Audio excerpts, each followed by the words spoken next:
Kesepakatan ekonomi dan militer yang dilakukan oleh Amerika dengan Saudi beberapa hari yang lalu itu akan membuat beberapa pihak kepanasan dan beberapa pihak juga merasakan sesuatu yang tidak nyaman. Yang dimana kesepakatan tersebut atau hubungan emosional yang dijalin oleh kerajaan Saudi dengan Amerika itu bisa membuat negara-negara yang tengah berkonflik itu bisa merdeka dan tentunya bisa mencapai pada perdamaian. Karena memang yang digaungkan oleh negara Saudi dalam beberapa dekade ini adalah negosiasi politik atau diplomasi untuk kemerdekaan Palestina ataupun negara-negara yang tengah berkonflik. أيها الأخوة الكرام، يحل علينا عيد الأضحى المبارك مع استمرار الجرائم الشنيعة على أشقائنا في قطاع غزة، وإننا نؤكد ضرورة وقف الفوري لهذا الاعتداء، فإننا نناشد بأهمية تحرك المجتمع الدولي لاتخاذ جميع الإجراءات التي تضمن حماية الأرواح في غزة، كما نؤكد أهمية تنفيذ القرارات الصادرة مؤخرا من مجلس الأمن الدولي بشأن مقترح الوقف الفوري لإطلاق النار في قطاع غزة. وتجدد المملكة دعوتها للمجتمع الدولي بالاعتراف بدولة فلسطين المستقلة على حدود 67 وعاصمتها القدس الشرقية لتمكين الشعب الفلسطيني الشقيق من الحصول على حقوقه المشروعة وليتحقق السلام الشامل والعادل والدائم.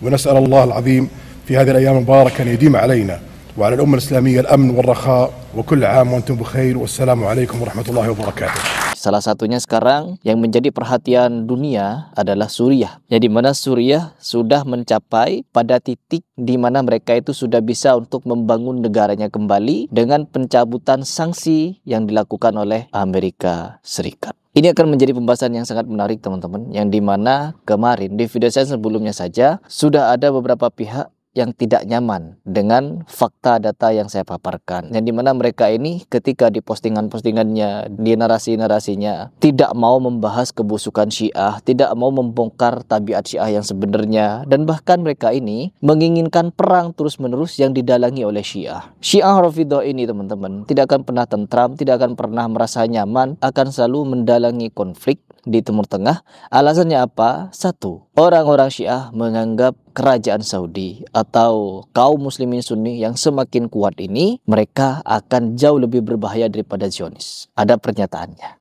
حركات مقاومة ما الذي يمنعكم؟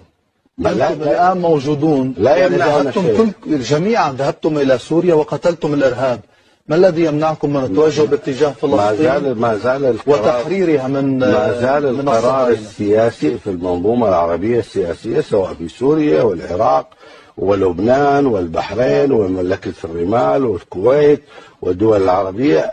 هذه الدول أغلبها ليست مستعدة إلى هذه المرحلة، لذلك قد نضطر إلى إسقاط هذه المنظومات. وأعتقد أن من الأولويات أمامنا هو إسقاط النظام السياسي في مملكة الرمال، الجزيرة العربية، آل سعود.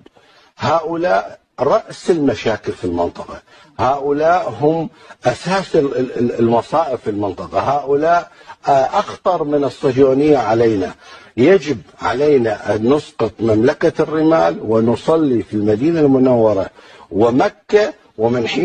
Nah, di pernyataan tersebut, kesaksian orang-orang Syiah sendiri bahwa mereka ini khawatir dengan perkembangan negara Saudi yang semakin pesat, baik dari segi ekonomi ataupun pertahanan. Dan ketika kita berpikir masalah strategi, teman-teman, strategi perang itu nomor 2. Yang pertama adalah strategi hubungan diplomatik, hubungan emosional dengan berbagai macam negara. Coba bayangkan kalau kita menerapkan teori-teori atau usulan-usulan dari orang-orang yang menginginkan perang. Ayo negara Arab turunkan militernya, kirimkan senjata untuk kita tetap berperang, lanjutkan perang.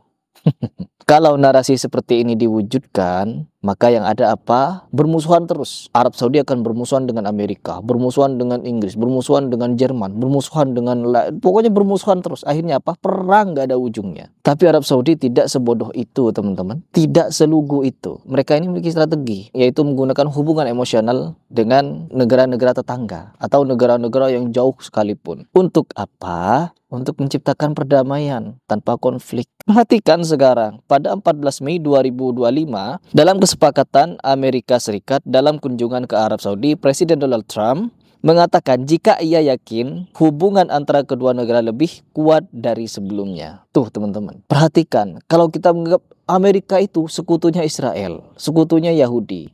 Kalau kita mendukung Amerika, artinya kita mendukung Yahudi. Kalau kita memusuhi Amerika, bisa aja di Amerika semakin beringas dan tidak mau mencabut sanksi-sanksinya kepada Suriah. Bahkan kalau Amerika semakin dimusuhi, tidak menutup kemungkinan perang akan melebar ke tanah Arab. Sehingga apa? Menguntungkan Syiah. Kalian sebagai orang yang harus melek kepada fakta sejarah atau fakta yang ada sekarang ini. Orang-orang Yahudi, meskipun mereka mengaku, setan Yahu mengaku kalau dia berkonflik dengan Syiah. Dan setan Yahu tahu kalau pusatnya Syiah ada di Iran. Tetapi kenapa yang dibombardir adalah di Gaza? Kenapa tidak membombardir Iran yang diketahui sebagai negara Syiahnya, sebagai negara teroris? Hizbus Syaiton lahir dari Iran. Milisi-milisi Syiah lainnya, baik Houthi dan lain sebagainya, lahir semuanya dari Iran. Bahkan Hama pun digerakkan oleh Iran. Seandainya mereka ini bukan cuma bertujuan untuk menghancurkan negara Sunni dengan pura-pura perangnya, pastilah orang-orang Yahudi atau Zionis itu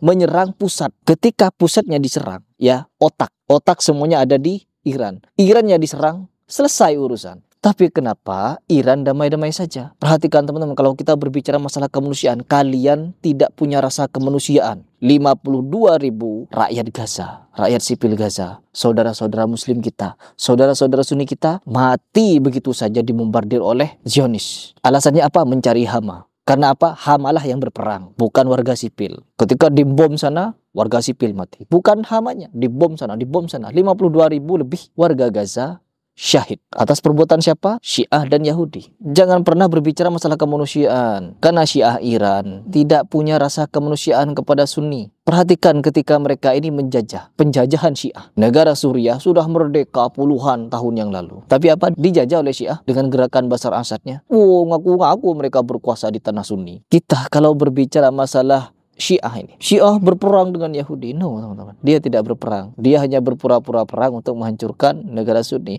Dan poin utama yang ingin saya jelaskan di sini, ketika negara itu dikuasai Syiah dan dilawan, maka Syiahnya kelar. Karena itu fungsi tauhid dari kaum muslimin, mujahidin yang sebenarnya. Sehingga apa? Musuh dalam selimut dihantam duluan. HTS bukan tidak bermusuh dengan Zionis, tapi mereka lebih paham bahwa ada musuh yang lebih berbahaya, yaitu orang-orang Syiah. Dan di sini kita juga bisa mengambil kesimpulan bahwa orang-orang yang sejatinya hanya berteriak perang, yang mereka tidak paham bahwa yang memelopori perang ini adalah orang Syiah. Dan ketika dipelopori Syiah, maka tidak akan ada yang namanya kemerdekaan. Namun ketika kita berlepas diri dari Syiah, seperti Suriah bisa lepas dari rezim diktator Assad, teman-teman. Negara Arab ketika semakin kuat, maka orang Syiah akan semakin khawatir, ya. Dan di sini juga kita kembali lagi pada pembahasan antara kesepakatan Amerika dengan Saudi, yaitu yang dimana ada kesepakatan di bidang pertahanan senilai 142 miliar US dollar atau kurang lebih 5.000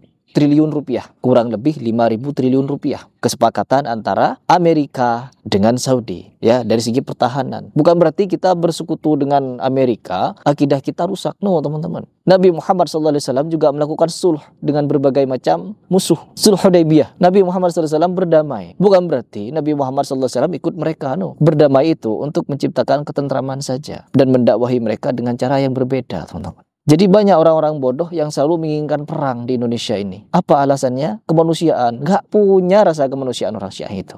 Kenapa orang Palestina itu dibantu oleh Houthi, dibantu oleh Syiah Rafidhah, dibantu oleh Iran, dibantu oleh Hizbullah? Itu semua hanya berkedok. Itu hanya semua kepura-puraan. Kepura-puraan. Selama kalian mensupport perang, apalagi didalangi oleh Syiah, tidak akan ada yang namanya kemerdekaan. Kenapa? Mereka tidak punya rasa kemanusiaan. Tujuan mereka meluluh lantahkan negara Arab yang semakin kuat. Target mereka adalah Mekah Madinah, teman-teman. Mereka ingin menduduki Mekah Madinah, apapun caranya. Dan sekarang berpura-pura perang dengan Yahudi untuk menarik perhatian umat di dunia.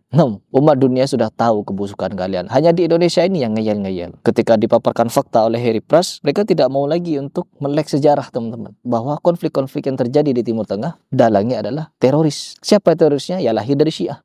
Kebanyakan. Dan perlu kalian ketahui, sangat-sangat perlu kalian ketahui, bahwa semua tuduhan-tuduhan kepada Muhammad bin Salman, kepada kerajaan Saudi, ketika kemarin Muhammad bin Salman bertemu dengan Donald Trump, bukan berarti saya memuja-muji Donald Trump, no. Tapi ini adalah langkah politik untuk menciptakan perdamaian di tanah Arab, apalagi di tanah yang sedang berkonflik. Kata Donald Trump, baik dari orang-orang Syiah, baik dari kalangan dunia, ataupun siapapun yang mengkritik Saudi, semuanya telah dibuktikan oleh Muhammad bin Salman salah. Kritikan-kritikan miring, fitnah-fitnahan keji, ujaran-ujaran yang tidak benar, ya, penggiringan opini terhadap Saudi, bahwa Arab Saudi diam dengan penindasan yang ada di Palestina atau bagaimanapun, semua dibantah. Pernyataan Donald Trump sendiri bahwa semua kritikan, semua tuduhan, semua hujatan, cacian, makian, hinaan terhadap Saudi, semuanya salah dan terbantahkan dengan sikap Muhammad bin Salman yang sampai sekarang dengan strategi negosiasi politiknya ataupun diplomasinya